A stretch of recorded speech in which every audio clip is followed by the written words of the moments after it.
Group 1లో ఈ రోజు జరుగుతున్న అవకతవకలు ఏంటో మీ ముందు ఇక్కడ ఢిల్లీలో చెప్దామనేసి మేము తెలంగాణ నుంచి ఇక్కడికి రావడం జరిగింది. ముందుగా ఈ జీవో నెంబర్ 55 అనేది ఇదివరకున్న బీఆర్ఎస్ గవర్నమెంట్ తీసుకొని వచ్చింది. అన్ని కమ్యూనిటీస్ ఎస్సీ ఎస్టీ బీసీ అన్ని వర్గాల వాళ్ళకి న్యాయం జరగాలనేసి ఈ జీవో 55 తీసుకోవడం రావడం జరిగింది. ఇప్పుడున్న జీవో 29 వల్ల ఈ రిజర్వేషన్స్ అనేవి వైలేట్ అవుతున్నాయి.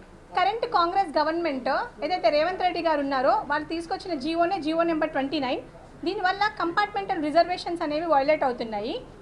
ఎస్సీ ఎస్టీ బీసీ స్టూడెంట్స్ ఎవరైతే ఉన్నారో వాళ్ళ రైట్స్ అనేవి డైల్యూట్ అవుతున్నాయి. ఇవన్నీ రాజ్యాంగం మాకు ఇచ్చిన హక్కులండి రిజర్వేషన్ అనేది. అలాంటి రిజర్వేషన్ హక్కుల్ని ఎట్లాగా ఒక కాన్స్టిట్యూషన్ ఒక జీవో తీసుకొచ్చి ఎట్లాగా దాన్ని వైలేట్ చేస్తారు? ఈ విషయం గురించి మేము తెలంగాణలో అడుగుతుంటే మమ్మల్ని అరెస్ట్ చేస్తారు. ఇంకేదైనా ఎక్కువ మాట్లాడితే సెక్షన్ 144 అనేది ఇంపోజ్ చేస్తారు. అంటే ప్రజలకు ఒక ఫ్రీడమ్ ఆఫ్ స్పీచ్ అనేది లేదా? స్టూడెంట్స్ అయ్యుండి రాహుల్ గాంధీజీ అశోక్ నగర్ చిక్కట్పల్లి లైబ్రరీకి వచ్చి राहुल गांधी जी आप जो संविधान पकड़ के सारा देश घूम फिर के आते हो और बोलते हो कि सोशल जस्टिस के लिए बारे में और रिजर्वेशन के बारे में रिजर्वेशन लागू होनी चाहिए इतने बातें करते हो और तेलंगाना में जहां आपकी सरकार है वहां आप रिजर्वेशन क्यों नहीं देते हो? Why you are suffering the students? Why you are suffering the marginalized communities in Telangana? Rahul Gandhi ji, you have promised us that you will be giving 2 lakh job notifications. 2 lakh बेरोजगारी कहाँ गई है? You have not yet given at least 50,000 ఇచ్చాము అనేసి claim చేసుకుంటున్న రేవంత్ రెడ్డి గారు 50,000 job notifications ఎక్కడ ఇచ్చారు? మీరు కనీసం 5,000 కూడా మీరు ఇవ్వలేకపోయారు. ఈరోజు అనవసరంగా లేనిపోనివి చెప్పి కావాలని స్టూడెంట్స్ మీద పెట్టి కేసెస్ పెట్టి చాలా ఇబ్బంది పెడుతున్నారు. And talking about the GO 29 గురించి మేము సుప్రీంకోర్టులని హైకోర్టులని ఆశ్రయిస్తే డిలే అండ్ లాషెస్ అనే జడ్జిమెంట్ మీద మా కేసెస్ అనేది కొట్టేస్తున్నారు. అసలు డిలే అండ్ లాషెస్ మీద ఎవరన్నా కేసెస్ అనేది కొట్టేస్తారా? ఆ అథారిటీ అనేది ఉంటుందా సుప్రీంకోర్టుకి అండ్ హైకోర్టుకి? అండ్ ఈరోజు రేవంత్ రెడ్డి గారు మాట్లాడతారు మీడియా ముందు మాకు మొత్తం అన్ని కోర్ట్స్ అన్ని మాకు సహకరించే గ్రూప్ 1 నోటిఫికేషన్ గురించి అనేసి. ఇది కంటెంప్ట్ ఆఫ్ ది కోర్ట్ కాదా? ఇలా ఎవరైనా సపోర్ట్ చేస్తారా? ఎవరైనా ప్రభుత్వానికి కోర్ట్స్ ఎక్కడైనా సపోర్ట్ చేస్తాయా? Is this a fair judgement that the supreme court in high court is giving to the students of the Telangana? ఇంత డెప్రివేషన్లో ఉన్నారు, ఇంత పెథటిక్ సిచ్యువేషన్లో ఉన్నారు, ఎందుకు దీని గురించి మాట్లాడట్లేదు? ఈరోజు రేవంత్ రెడ్డి గారు ఇన్నిసార్లు ఢిల్లీకి వస్తారు, ఇన్నిసార్లు చెప్తారు, ఇన్నిసార్లు అదాని గురించి మోదీ గారి గురించి ఇంతమంది గురించి మాట్లాడతారు. ఇంతమంది స్టూడెంట్స్ రోడ్లు ఎక్కి రాత్రి పగలు ప్రొటెస్టులు చేస్తుంటే మీకు కనబడట్లేదా? అబ్బాయిలను చూడరు ఇంత ఇబ్బంది పెడుతున్నారు మమ్మల్ని. అండ్ వన్ మోర్ థింగ్, ఏవైతే కరెక్షన్ ప్యాటర్న్ గురించి ఎగ్జామ్ 27th అక్టోబర్ రోజు అయిపోయింది. వెబ్ నోట్లో మీరు ఏమి ఇచ్చారండి? November 1st నుంచి మాకు కరెక్షన్ చేస్తామని ఇచ్చారు. యూపీఎస్సీ లాంటి ఎగ్జామ్లో 12,000 పేపర్స్ 3 monthsలో కరెక్షన్ చేస్తే మీరు మోర్ దెన్ 30,000 పేపర్స్ని 3 నెలల్లో కరెక్షన్స్ చేశారా?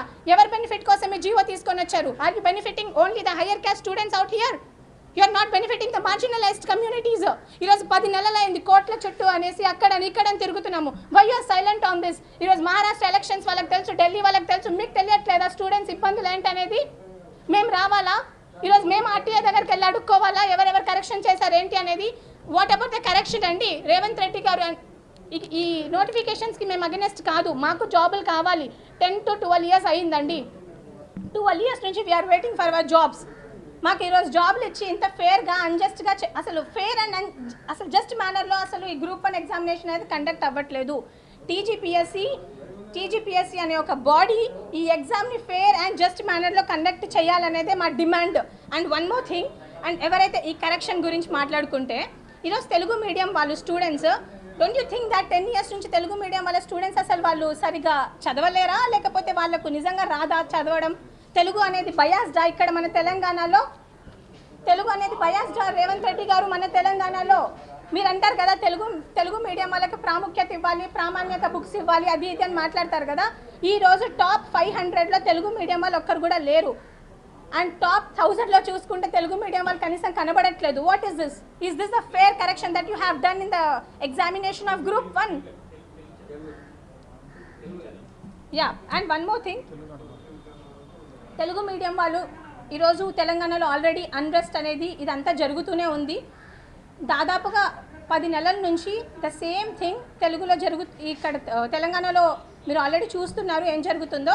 అండ్ రేవంత్ రెడ్డి గారు మీరు ఇలాంటి మార్చుకోకపోతే అండ్ మీరు ఇప్పుడు మాకు ఈ ఏవైతే ఉన్నాయో the group 1 notification fair and just మేనర్లో ఫిలప్ చేయకపోతే మేము ప్రెసిడెంట్ని కలుస్తాం ఇంకో 3 డేస్లో, తర్వాత ప్రైమ్ మినిస్టర్ గారిని కూడా కలిసి మీ గురించి and what ever the atrocities happening with respect to this GO 29 and ఈ గ్రూప్ 1 విషయంలో జరిగే అవకతవకల గురించి అందరికీ చెప్పాల్సిన అవసరం వస్తుంది. మేము డెఫినెట్గా చెప్తాం దీని గురించి. And one more thing, and correction pattern గురించి మాట్లాడుకుంటే ఇది మొత్తం ఫర్ ఎకానమీ అండ్ డెవలప్మెంట్ అని ఒక పేపర్ ఉంటుందండి, దానికి అండ్ ఎన్వైర్న్మెంట్ అని ఇంకో పేపర్ ఉంటుంది. అసలు ఎంతమందితో కరెక్షన్ చేయించారు, అసలు ఎన్వైర్న్మెంట్ వాళ్ళు ఉన్నారా, ఎన్వైర్న్మెంట్ అనే సబ్జెక్ట్ కరెక్షన్ చేసే వాళ్ళు ఉన్నారా, వాళ్ళు ఎందుకు లేరు, అసలు వాళ్ళు ఎంతమంది ఉన్నారు, అసలు జూనియర్ అసలు ఒక డిగ్రీ లెక్చరర్స్తో మీరు ఎలా కరెక్షన్ చేపిస్తారు, ఇంత పెద్ద ఎగ్జామ్. గ్రూప్ 1 అనేది చిన్న పోస్ట్ కాదు. గ్రూప్ 1 అనే పెద్ద నోటిఫికేషన్ కోసం మేము ఎన్నో సంవత్సరాల నుంచి వెయిట్ చేస్తున్నాము, 20 years నుంచి వెయిట్ చేస్తున్నాం. మీకు మా బాధ అర్థం అవ్వట్లేదా? We are begging you, we are urging you, Revanth Reddy గారు అండ్ రాహుల్ గాంధీ గారు and whoever the leaders and students and people who are watching out here, show some concern on the students. కొంచెం ఎవరైతే విద్యార్థులు గ్రూప్ 1 ఎగ్జామ్ గురించి ప్రిపేర్ అవుతున్నారో తెలంగాణలో, వాళ్ళ గురించి మీరు అందరూ కూడా ఆలోచించాలని నేను కోరుకుంటున్నాను. And from this platform I'm requesting, ఈ GO 29 అనేది క్యాన్సిల్ చేసేసి TGPSC కూడా కొంచెం మా మీద దయ చూపించి GO 29ని క్యాన్సిల్ చేసి GO 55 ప్రకారం మాకు అందరికీ కూడా న్యాయం చేస్తే ఈ ST SC BC స్టూడెంట్స్ అందరూ కూడా వాళ్ళ పోస్ట్ ఏవైతే ఉన్నాయో, వాళ్ళ నోటిఫికేషన్స్ ఏవైతే ఉన్నాయో జస్ట్ మేనర్లో ఫిల్అప్ అవుతాయని అనుకుంటున్నాను. Thanks for giving me this opportunity. And one more thing, I just wanted to make it clear, and the ones ఎవరైతే మాకు ఇంత దూరం సపోర్ట్ చేశారో, my co students, my co aspirants ఇంత దూరం వరకు రావడానికి సపోర్ట్ చేశారో వాళ్ళందరికీ కూడా చాలా చాలా థ్యాంక్ యూ అండి.